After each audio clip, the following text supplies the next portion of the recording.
Bonjour Michel. Bon matin Marie-Ève, ce jeudi du 13. Oui, ensoleillé. Oui. On va en profiter. Oui, Encore? jusqu'à une partie de la journée, effectivement. Michel, hier, ça a été une belle journée pour Ressort Liberté. Tu étais sur place. Ressort Liberté qui a reçu une aide financière pour favoriser le développement durable. Écoute, on a été très bien reçus chez Ressort Liberté avec la direction, mais aussi l'honorable Madame Pascale Saint-Onge, qui est directrice, qui est ministre, pas la même chose, qui est ministre fédéral des Sports, mais aussi responsable de Développement économique Canada. Je lui ai demandé d'ailleurs c'était quoi le parallèle entre ministre des Sports et Développement économique Canada. Mais elle nous dit qu'à un moment donné, ça peut avoir des connotations.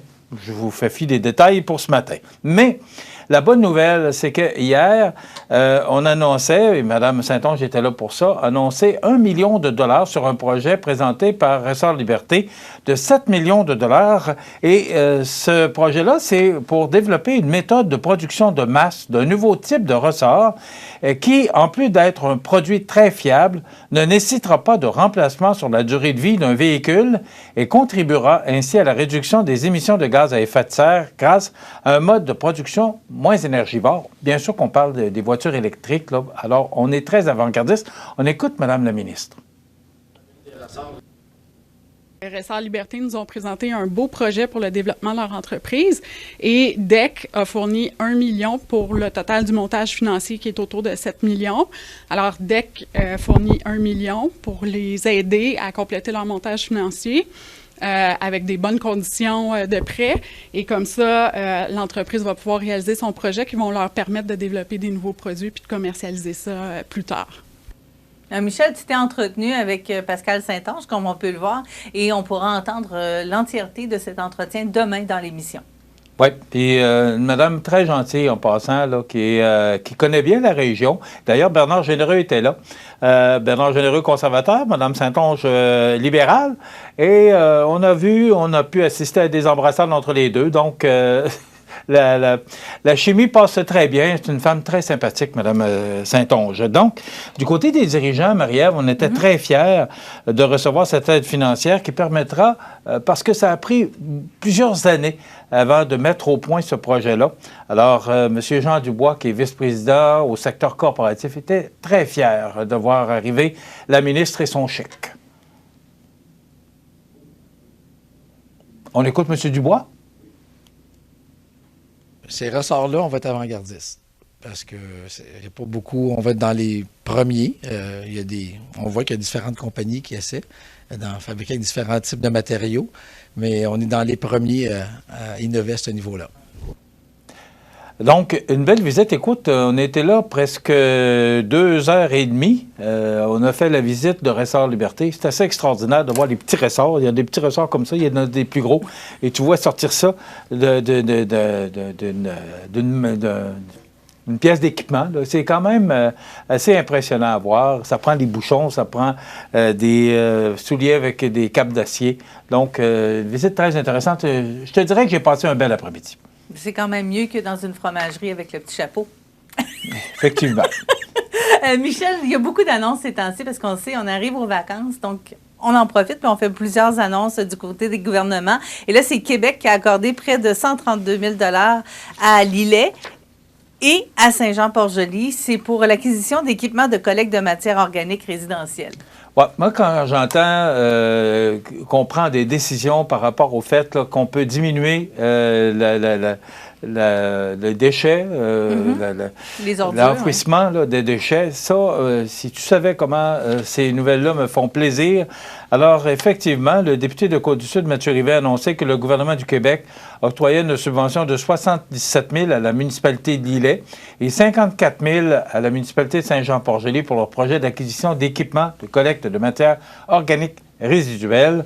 Donc, ce soutien financier permet la distribution de 1911 bacs de collecte de matières organiques sur l'ensemble du territoire de Lillet et de 1400 bacs sur l'ensemble du territoire de Saint-Jean-Port-Joli.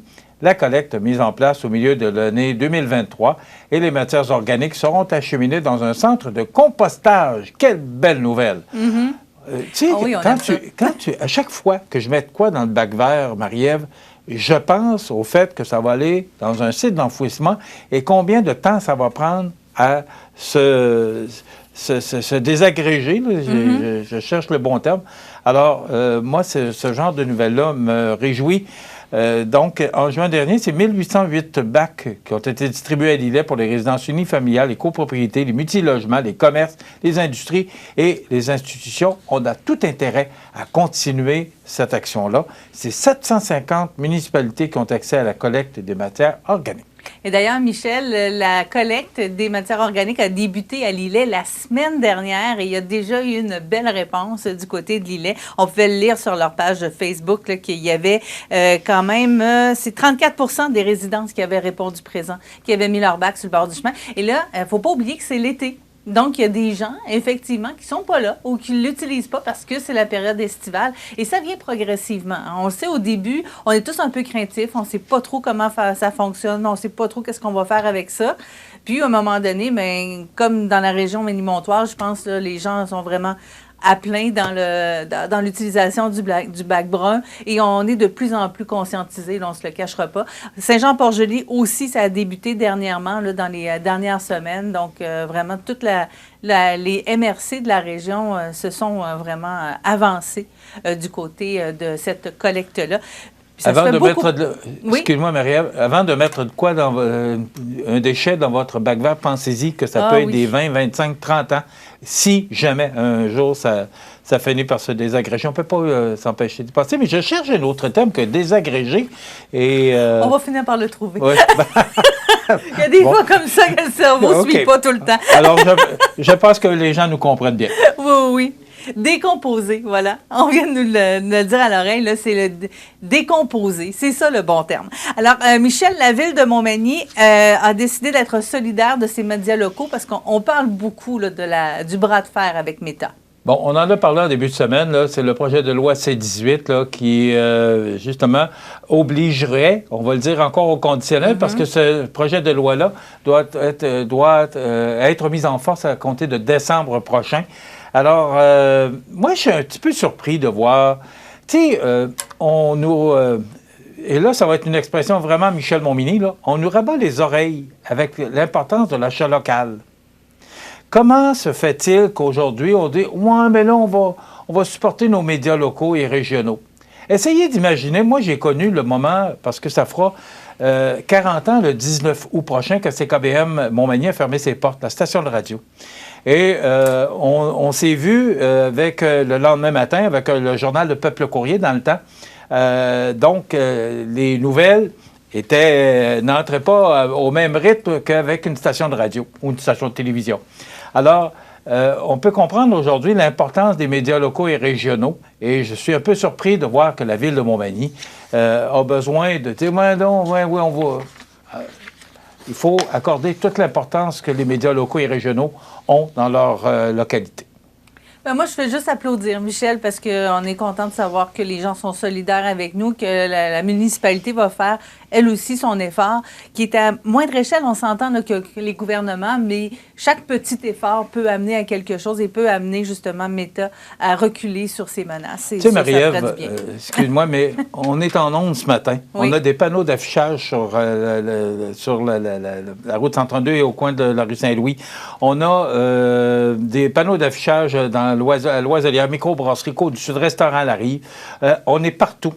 Est-ce qu'on a besoin d'avoir le support de la ville alors que ça devrait être naturel? C'est la question que je me pose ce matin. Mais merci, M. Lorrain et M. Michaud. Nous apprécions votre support. Bien, merci beaucoup, Michel, aussi. C'est tout pour aujourd'hui. Demain, à l'émission, on vous propose de parler santé en compagnie de Daniel Lachance. Et tel que annoncé il y a quelques instants, on va vous faire entendre également et vous faire voir l'entrevue réalisée par Michel Montminy à Ressort Liberté en compagnie de la ministre Pascale Saint-Onge. Ben, d'ici là, on vous souhaite une très, très belle journée qui s'amorce avec le soleil. Prenez soin de vous. On se retrouve demain matin pour une autre émission. Bonjour Côte-du-Sud.